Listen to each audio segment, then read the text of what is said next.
नमस्कार दोस्तों, स्वागत है आपका हमारे चैनल पर। आज हम बात करेंगे पोस्ट ऑफिस के रिकरिंग डिपॉजिट के बारे में, जिसको हम नेशनल सेविंग रिकरिंग डिपॉजिट भी कहते हैं। इसमें हम आपको बताएंगे interest rate, minimum amount, maximum amount for account opening, loan facility, premature closure, maturity, formula, calculation, सब कुछ डिटेल में एक्सप्लेन करेंगे। सो आप हमारे साथ आगे वीडियो में बने रहिए। अगर हमारे चैनल पर नए हैं तो सब्सक्राइब ज़रूर कीजिए। सो अब हम स्टार्ट करते हैं। सो जो इंटरेस्ट रेट हैं वो लागू हुए हैं 1 जुलाई 2023 से, जो कि 6.5% पर एनम है, जो कि कंपाउंड किया गया है क्वार्टरली बेसिस पर। जो मिनिमम अमाउंट है खाता खोलने का वो 100 रुपये है, या फिर कोई भी अमाउंट 10 रुपये के मल्टीपल में, और मैक्सिमम अमाउंट की कोई लिमिट नहीं है। जो फॉर्मूला है कैलकुलेट करने का वो है m is equal to R into bracket 1 plus n into n minus 1 divided by 1 minus bracket 1 plus i into -1 divided by 3, जहाँ पर r जो है वो डिपॉजिटेड अमाउंट है पर मंथ का, n जो है वो number of quarters and tenure के, i interest rate divided by 400 और m जो है वो मैच्योरिटी अमाउंट है। अब आप पूछेंगे कौन कौन लोग इस स्कीम में अपना खाता खोल सकते हैं। एक सिंगल एडल्ट खोल सकता है, जॉइंट अकाउंट भी खोल सकता है अप टू 3 एडल्ट्स, एक गार्डियन खोल सकता है ऑन बिहाफ ऑफ माइनर, एक गार्डियन खोल सकता है उस पर्सन के बिहाफ पे जो अनसाउंड माइंड का है, और एक माइनर खोल सकता है जिसकी उम्र 10 साल से ऊपर है अपने नाम पर। डिफ़ॉल्ट क्या क्या हो सकते हैं आरडी स्कीम में, वो हम आपको नेक्स्ट स्लाइड में बताएंगे।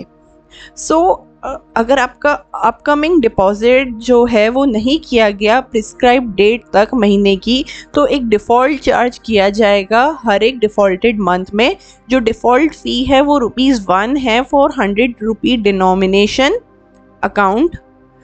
अगर किसी भी आरडी अकाउंट में मंथली डिफ़ॉल्ट है तो डिपॉजिटर को पहले डिफ़ॉल्टेड मंथली डिपॉजिट पे करना होगा अलॉन्ग विद डिफ़ॉल्ट फ़ी, और फिर वो अपने करंट मंथ का डिपॉजिट पे कर सकता है।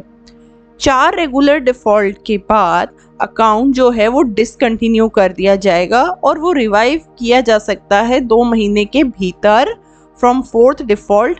बट अगर अकाउंट रिवाइव नहीं किया गया उस दौरान तो कोई भी फर्दर डिपॉजिट नहीं किया जाएगा उस अकाउंट में और अकाउंट को डिसकंटिन्यू कर दिया जाएगा। अगर 4 से ज़्यादा डिफ़ॉल्ट नहीं होते हैं मंथली डिपॉजिट में, तो अकाउंट होल्डर के पास ऑप्शन है अपने अकाउंट के मैच्योरिटी पीरियड को एक्सटेंड करने का by as many months as the number of defaults, और वो अपना डिफ़ॉल्ट इंस्टॉलमेंट को डिपॉजिट कर सकता है एक्सटेंडेड पीरियड के दौरान। अब आप पूछेंगे इस स्कीम में लोन फैसिलिटी अवेलेबल है, वो हम नेक्स्ट स्लाइड में डिस्कस करेंगे। अगर 12 इंस्टॉलमेंट डिपॉजिट करने के बाद आपका अकाउंट 1 साल तक कंटिन्यू किया जाता है, डिसकंटिन्यू नहीं होता है, तो डिपॉजिटर के पास ऑप्शन है लोन फैसिलिटी को अवेल करने का up to 50% of the balance credit in the account. Loan जो है वो रीपे किया जा सकता है 1 लम सम में या फिर इक्वल मंथली इंस्टॉलमेंट में। जो इंटरेस्ट है लोन पर वो 2% एप्लीकेबल है, plus RD interest rate applicable to the RD account. Interest जो है वो कैलकुलेट किया जाएगा from the date of withdrawal to the date of repayment. अगर लोन रीपे नहीं किया गया मैच्योरिटी तक, तो लोन प्लस इंटरेस्ट डिडक्ट कर दिया जाएगा from the maturity value of the RD account. अब हम डिस्कस करेंगे प्री मैच्योर क्लोजर के बारे में। आरडी अकाउंट जो है वो प्री मैच्योरली क्लोज किया जा सकता है 3 साल बाद from the date of account opening. आपको एक एप्लीकेशन फॉर्म सबमिट करना होगा अपने कंसर्न पोस्ट ऑफिस पर। Post office saving account interest rate जो है वो एप्लीकेबल होगा अगर आपका अकाउंट प्री मैच्योरली क्लोज होता है even 1 day before the maturity. कोई भी प्रीमेच्योर क्लोजर अकाउंट का परमिसेबल नहीं है until the period for which the advance deposit have been made. अब आप पूछेंगे कि हम अपना अकाउंट मैच्योर कब कर सकते हैं, सो वो हम नेक्स्ट स्लाइड में आपको बताएंगे। 5 साल बाद आपके अकाउंट की मेच्योरिटी हो जाएगी from the date of account opening, जो कि 60 महीने हैं। अकाउंट जो है वो एक्सटेंड किया जा सकता है फर्दर 5 इयर्स। आपको एक एप्लीकेशन फॉर्म सबमिट करना होगा अपने कंसर्न पोस्ट ऑफिस पर। जो इंटरेस्ट रेट एप्लीकेबल है एक्सटेंशन के दौरान वो वही रहेगा जो शुरुआत में था जब आपने ओरिजिनली अकाउंट को ओपन किया था। अगर डेथ हो जाती है अकाउंट होल्डर की तो जो नॉमिनी है उसको क्लेम सबमिट करना होगा अपने कंसर्न पोस्ट ऑफिस पर, जिससे उसको एलिजिबल बैलेंस मिल जाए अपने आरडी अकाउंट का। जब क्लेम का सैंक्शन हो जाता है तो जो नॉमिनी है वो अपने आरडी अकाउंट को कंटिन्यू कर सकता है मैच्योरिटी तक। एक उसको एप्लीकेशन फॉर्म सबमिट करना है कंसर्न पोस्ट ऑफिस पर। अब हम कैलकुलेशन पार्ट के बारे में बात करेंगे अगली स्लाइड में।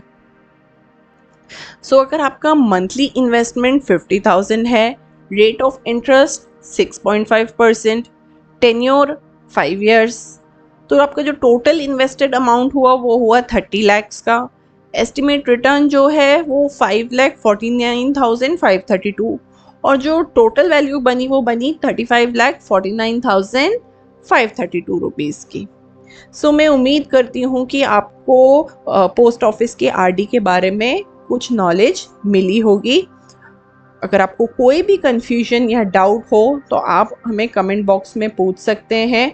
किस फाइनेंशियल प्रोडक्ट के बारे में आप अगली वीडियो सुनना चाहते हैं वो भी आप हमें कमेंट बॉक्स में बताइए। अगर हमारी वीडियो पसंद आई हो तो लाइक ज़रूर कीजिए और ज़्यादा से ज़्यादा लोगों के साथ शेयर कीजिए जिससे इसकी रीच बढ़ सके। Thank you for your time. Bye.